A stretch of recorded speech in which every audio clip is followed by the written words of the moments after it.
I joked about his best friend. He thought I was cheating and filed for divorce fast.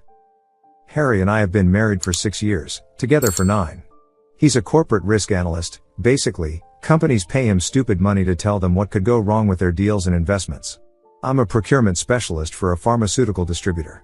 We met at a conference in Denver when I was 22 and he was 24. He made some nerdy joke about supply chain optimization during the cocktail hour, and I laughed so hard I spilled wine on his shoes. We've been together ever since. Our marriage has been solid. Not perfect, whose is? But solid. We own a house in the suburbs, have 2 dogs, and we're talking about kids next year. Harry's been working insane hours lately on some acquisition deal, but I understood. That's his job. I've pulled my share of all-nighters when we're negotiating major supplier contracts. 2 weeks ago, we had friends over for dinner. Nothing fancy, just our usual crowd. Harry's best friend Nolan was there with his girlfriend Tessa, plus 2 other couples we're close with. We were all drinking, laughing, just having a good time. Someone started talking about their coworker who was having an affair with their work husband, and everyone was sharing stories about inappropriate office crushes and awkward situations. I was 3 glasses of wine in and feeling loose. Everyone was trying to one-up each other with progressively wilder stories. And like the absolute F-king idiot I am, I wanted to contribute. I wanted to be funny. I wanted to be shocking. So I laughed and said, speaking of inappropriate, even Nolan tried to shoot his shot once when Harry was in London for 3 months. The words came out so easily. Like they were nothing. Like they were just another funny story to share with friends. The room went dead silent. I remember the sound of Tessa's wine glass hitting the table. I remember Nolan's face going white, then red. But mostly I remember Harry's expression. This slow transformation from confusion to understanding to something I'd never seen before. He didn't say anything. Just stood up, walked to our bedroom, and closed the door. Not slammed, closed. Somehow that was worse. Everyone left within 10 minutes. Nolan tried to say something to me, but Tessa practically dragged him out. I sat in our living room for an hour, waiting for Harry to come out so I could explain. Here's what I should have told him years ago. When Harry was in London for that 3-month assignment 4 years ago, I was struggling. My dad had just been diagnosed with cancer, work was brutal, and I was basically alone. Nolan was a good friend. He'd check on me, bring takeout when I was too exhausted to cook, help with the dogs when I had to visit my dad in the hospital. One night, after my dad's particularly bad chemo session, Nolan brought over Chinese food and a bottle of whiskey. We got drunk. Really drunk. And somewhere around midnight, he told me he'd had feelings for me since before Harry and I got together. He tried to kiss me. I shut that SHT down immediately. Pushed him off, told him he was drunk and being an idiot, and that if he ever tried anything like that again, we were done. He apologized instantly, was mortified, and spent the next week texting apologies. We agreed to never speak of it again. And we didn't. He's been nothing but respectful since, and honestly, I'd almost forgotten it happened. But I didn't tell Harry at the time. I told myself it was to protect their friendship, but really, I was being a coward. I didn't want the drama. I didn't want to deal with the fallout. I figured it was handled, so why create problems? When Harry finally came out of the bedroom that night, he had a bag packed. He said he was going to stay with his brother and that we'd talk later. I tried to explain, but he just looked at me and said, 4 years. You've been laughing in my face for 4 years. He filed for divorce 3 days later. I've tried everything. I've called, texted, emailed. I've sent him the whole story, with timestamps, screenshots of Nolan's apology texts from back then, everything. His lawyer, yeah, he already has a lawyer, sent me a cease and desist letter saying all communication needs to go through legal channels. But here's where it gets worse. Harry isn't just divorcing me, he's destroying me. He's told his family I had an emotional affair.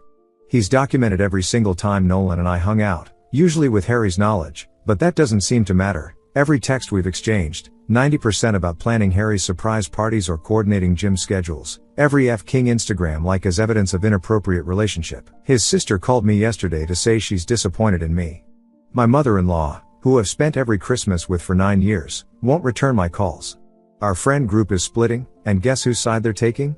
Hint, not the cheaters. Nolan tried to talk to Harry, to explain what really happened. Harry told him they're done, permanently, and that if he comes near him again, he'll file a restraining order. Tessa left Nolan because she doesn't believe nothing else happened between us. I know I have kept up. I know I should have told him years ago. I know making that joke was stupid and careless and cruel. But this response? This scorched earth approach? This isn't the man I married. The Harry I knew would have been hurt, angry, but he would have at least listened. This cold, calculated destruction of everything we built? I don't recognize this person.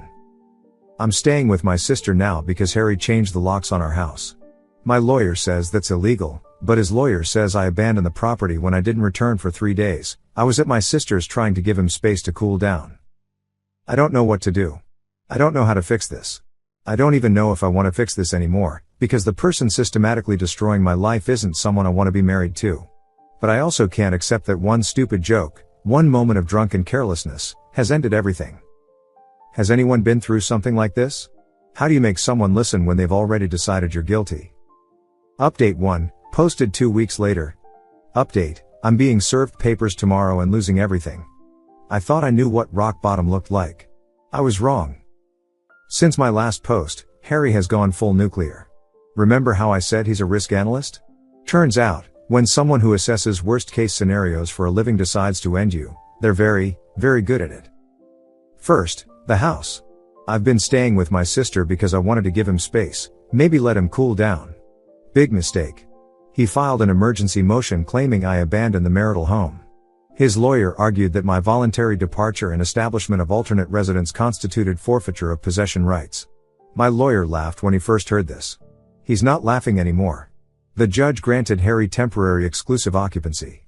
But that's just the beginning. Harry hired a forensic accountant. A forensic accountant. For a divorce where we both work normal jobs and have pretty standard assets. This person has gone through 3 years of bank statements and credit card records, flagging every single transaction that could possibly be construed as suspicious. That dinner when Nolan and I grabbed Thai food while planning Harry's 30th birthday party? Logged as intimate dinner for two, $67.43. The Uber we shared to the airport when we were both flying out for work trips? Shared transportation to undisclosed location, $34.50. That time I Venmo'd Nolan for Harry's fantasy football buy-in because Harry forgot his wallet? Unexplained financial transfer, $150. There are 47 flagged transactions. 47. The forensic accountant has created a whole F-King PowerPoint presentation that makes it look like I was funding a secret relationship. But here's the real kicker, Minnesota is a no-fault divorce state. None of this should matter for the divorce itself. But Harry isn't trying to prove adultery for legal reasons. He's building a narrative for our social circle, our families, and most importantly, for the property division negotiations. See, we have this investment property, a cabin up north that we bought 3 years ago. It was Harry's dream, but I'm the one who found it, negotiated the price down by $30,000, and managed all the renovations. It's worth about $100,000 more than we paid for it now. Harry's arguing that since I was emotionally checked out of the marriage and conducting an inappropriate relationship, I shouldn't benefit from the appreciation. My lawyer says that's not how it works legally, but possession is 9/10, and guess who's been staying at the cabin every weekend, establishing residency, and making improvements while I'm locked out of our house? The social destruction continues too. Harry sent a group email to our friend circle with a timeline of events that's technically accurate but completely misrepresented. Example. March 2020, while I was on assignment in London, Harmony and Nolan began spending extensive time together without my knowledge. True, but missing context, my dad was dying of cancer. Nolan was helping because he's a decent human being and Harry's best friend. April 2020, Harmony and Nolan exchanged 143 text messages in a single month. Also true. Want to know what most of them were? Me, can you pick up the dogs from daycare? I'm at the hospital. Nolan, of course. How's your dad? But my personal favorite, June 2024, Harmony publicly admits to hiding Nolan's romantic advances for 4 years, treating our marriage as a joke. I've lost 6 friends. People I've known for years won't return my calls. I was uninvited from a wedding next month. The bride texted me saying it would be too awkward with Harry there. Nolan is suffering too. Harry didn't just end their friendship, he's actively destroying Nolan's life. He called Nolan's employer, they're both consultants, lots of overlap in professional circles, and expressed concerns about Nolan's professional ethics. Nothing actionable, nothing that could be considered slander, just enough to plant seeds of doubt. Nolan's been removed from 2 major projects. I tried one more time to reach out to Harry directly. I know I wasn't supposed to, but I was desperate. I sent him one text. This isn't you.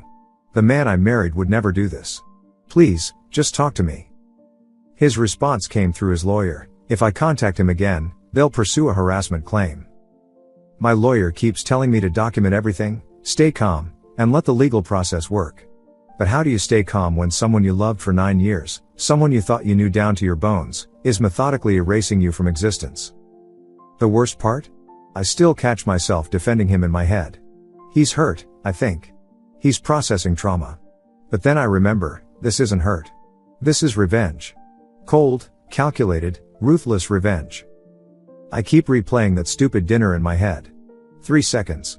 That's how long it took to say those words. 3 seconds to destroy 9 years. Tomorrow I'm being formally served with divorce papers. My lawyer has already seen the draft. Harry's asking for 70% of our assets based on economic misconduct and dissipation of marital funds. He's asking for both dogs. He's asking for my grandmother's dining set, which has been in my family for 3 generations, because it's marital property. I don't even know who this person is anymore. Update 2, posted 3 weeks later. Update 2, he won. He won everything. I'm writing this from my sister's guest room with a glass of whiskey that's more like a glass with some whiskey in it. The divorce isn't even final yet, but it's over. I've lost. Remember how I said Harry was being calculating? I had no idea how deep this went. 3 weeks ago, something strange happened. Harry's lawyer requested a meeting, not a formal mediation, just a discussion between parties. My lawyer was suspicious but agreed. We met at Harry's lawyer's office, this pristine place downtown that probably costs more per square foot than I make in a month. Harry was there. First time I'd seen him in 2 months. He looked good. Really good. Like he'd been hitting the gym, got a new haircut, new clothes.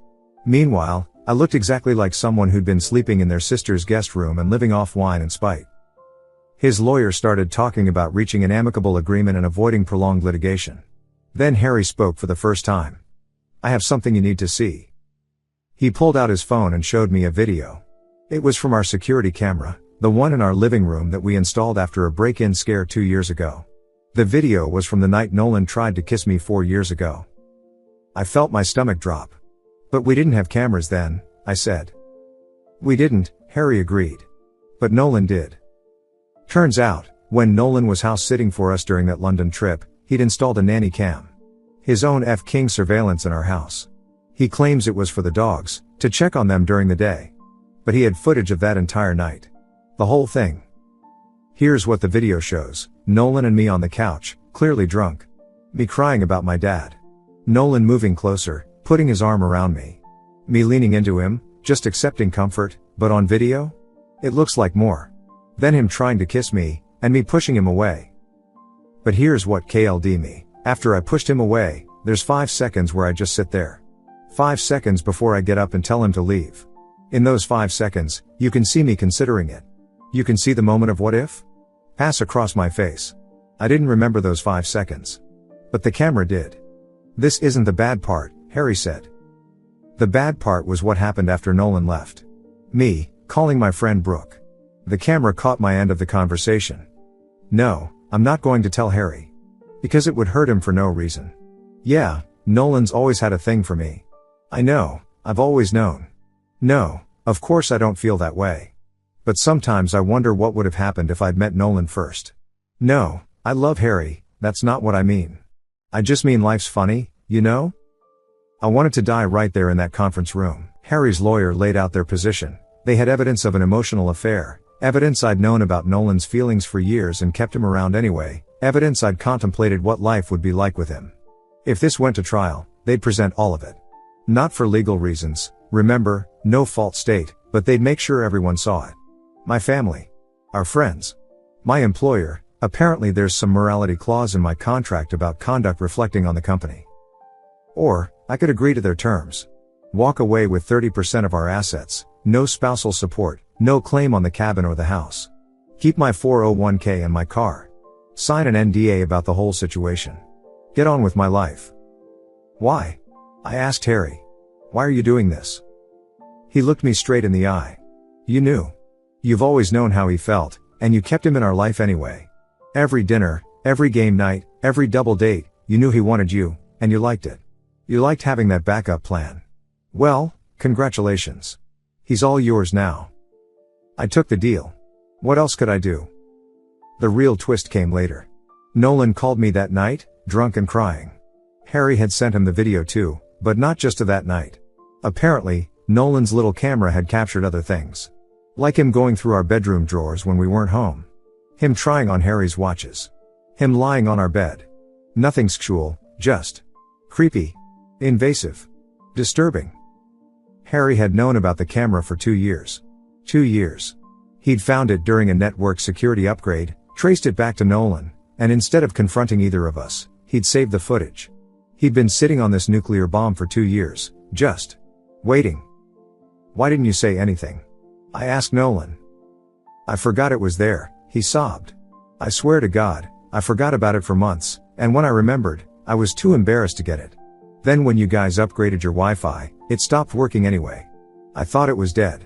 I didn't know he knew. The camera. The forensic accountant. The documentation. This wasn't a reaction to my stupid joke. This was a contingency plan. Harry, my husband, the man who used to leave me stupid puns on post-it notes, had been prepared to destroy me for 2 years. My joke didn't cause this. It just triggered a plan that was already in place. I signed the papers yesterday. The NDA means I can't tell anyone the real story. This Reddit post is probably violating it, but honestly, what else can he take from me? I've lost my husband, my home, my friends, my reputation, and 70% of everything I worked for. Nolan's lost everything too. His relationship, his best friend, his professional reputation. He's moving to Portland to start over. He asked if I wanted to come with him. I laughed until I cried. Then I just cried. The most F-ed up part? I still love Harry. Or I love who I thought he was. But that person never existed, did he? The real Harry is someone who can smile at you over breakfast while keeping a 2-year-old insurance policy to destroy you if needed. The real Harry is someone who heard his wife say, "I wonder what would have happened if I'd met Nolan first," and decided right then that I was the enemy. I was impulsive. Careless. Stupid. I took our relationship for granted, thought our foundation was stronger than it was. But Harry? Harry was something else entirely.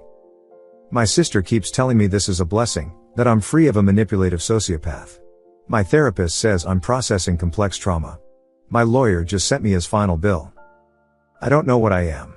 I know I'm 31, essentially starting over with nothing, and I'll never trust anyone again the way I trusted him. I'll never be careless with words again. Never assume I'm safe with someone just because I love them. Harry sent one final message through his lawyer. The risk was always there. You just never bothered to calculate it. FKing risk analyst to the very end. Final update, posted 6 months later. Final update, the aftermath nobody warns you about. It's been 6 months since my last update. 6 months since I signed papers giving up 70% of my life. I wasn't going to update again, but I'm a little drunk, it's 2 a.m., and I just saw something that made me realize I need to write this. Maybe for closure. Maybe for warning. Maybe just because I can't sleep. First, the practical stuff. I'm living in a 1-bedroom apartment now. It's actually not terrible, 3rd floor, decent neighborhood, has a balcony where I can grow tomatoes. I kept my job, though I transferred to our Phoenix office. Yeah, I ran across the country like a cliché. But staying in Minneapolis meant seeing mutual friends at Whole Foods and crying in the parking lot. So Phoenix it is. The NDA is real, by the way. I consulted another lawyer about my Reddit posts. Turns out Harry's lawyer included a clause about digital communications, including but not limited to social media platforms, forums, and blogs. But the penalty is financial, and what's he going to do? Take more money I don't have? Sue me for my tomato plants? Here's what nobody tells you about this kind of divorce. It's not the big things that break you. It's the little ones. Like finding out your Netflix account still has his profile, but the password's been changed. Or getting a Christmas card from his aunt who doesn't know we're divorced, addressed to both of us. Or the fact that I still can't eat Thai food because it reminds me of all those dinners we had planning as surprises. I found out through Instagram that our dogs, my dogs too, damn it, now go to a new daycare. Some fancy place that does enrichment activities and has a F-King webcam so Harry can watch them from his office. I spent 20 minutes crying over a sponsored post about dogs I'll never see again. Nolan did move to Portland.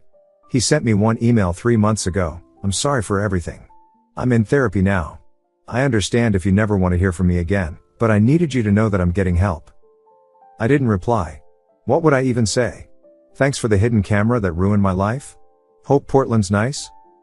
But here's the real reason I'm writing this update.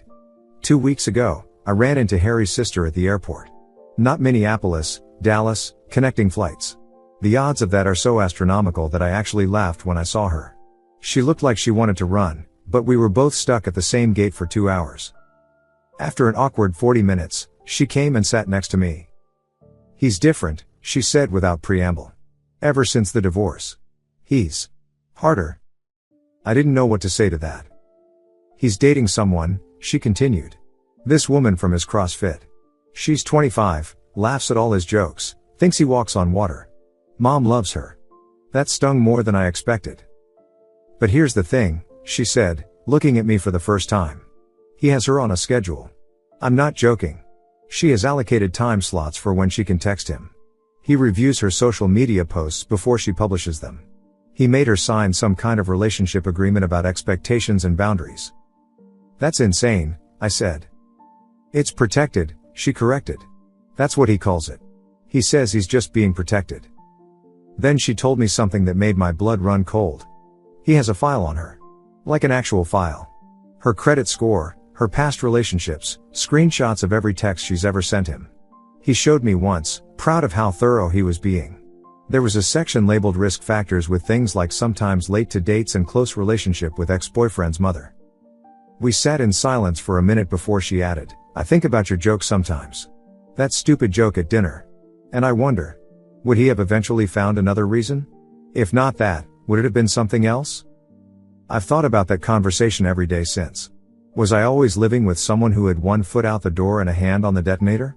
Was our entire relationship just him calculating risk and finding me acceptable until I wasn't? His new girlfriend posted a photo of them last week. Yeah, I looked, sue me. She's pretty in that way that means she's never had to develop a personality. In the photo, she's laughing at something he's saying, and his hand is on her lower back in that possessive way he used to touch me. The caption reads, so lucky to have found someone who values honesty and trust above all else. I wanted to message her. Warn her. Tell her about the files and the contingency plans and the way he can look at you over morning coffee while planning your complete destruction. But what would be the point? She'd think I was the crazy ex-wife. Everyone already does. Instead, I do this thing now that's probably unhealthy but I can't stop. I calculate risk like he taught me to. Every date I go on, every new friend I make, every work relationship, I find myself asking what's the worst they could do to me? I keep my own files now. Screenshots, recordings, documentation. Not because I plan to use them, but because I never want to be blindsided again. My therapist says I have post-traumatic relationship syndrome, which isn't a real diagnosis but sounds about right. She says I need to learn to trust again, to be vulnerable. But how do you do that when you know that the person who knows you best, who's seen you at your weakest, can weaponize every single moment of intimacy you ever shared? I had a date last month. Nice guy, software developer, has a golden retriever. We were having dinner and he made a joke about his ex, nothing mean, just a little she was crazy about her houseplants comment. I excused myself to the bathroom and had a panic attack. All I could think was, is this how it starts? With little jokes that seem harmless? I didn't see him again. The truth is, Harry won more than the house and the money and the dogs. He won the ability to ever fully trust another human being. He won my capacity to be careless and silly and make stupid jokes without calculating the potential fallout. He won the version of me that believed love meant safety. But here's what he didn't win. He didn't win my ability to rebuild. He didn't win my future. He didn't win the lesson I learned about my own strength. I'm not the same person who made that joke at dinner 9 months ago. That woman was careless, yes, but she was also hopeful. She believed in the fundamental goodness of people she loved. She thought trust was a given, not a luxury. This new version of me is harder, more careful, maybe a little broken. But she's also a survivor. She knows the cost of words and the price of secrets. She knows that love isn't enough and that marriage isn't a safety net. Sometimes, late at night like now, I write emails to Harry that I'll never send. They all say variations of the same thing. I'm sorry for the joke. I'm sorry for not telling you about Nolan. But mostly I'm sorry that we were both people who could hurt each other so completely and call it love. I don't know if I'll ever get married again. I don't know if I'll ever be able to laugh at a dinner party without calculating the risk of each word. I don't know if I'll ever stop looking over my shoulder, waiting for the next person I trust to reveal they've been documenting my failures. But I do know this, I survived Harry's worst. I survived the complete destruction of my life as I knew it. I survived the humiliation and the loss and the crushing realization that I never really knew the man I married. And if I can survive that, I can survive anything. Even if I have to do it very, very carefully. To anyone reading this who recognizes themselves in my story, either as me or as Harry, please know this: love shouldn't feel like a risk assessment. Trust shouldn't come with contingency plans. And if someone shows you they're capable of calculating your destruction while smiling at you over breakfast, believe them the first time. Don't wait for the joke that triggers the bomb. Get out while you still can. Thank you so much for watching until the end. If you really like our videos, please don't forget to like, share, and subscribe. Have a great day.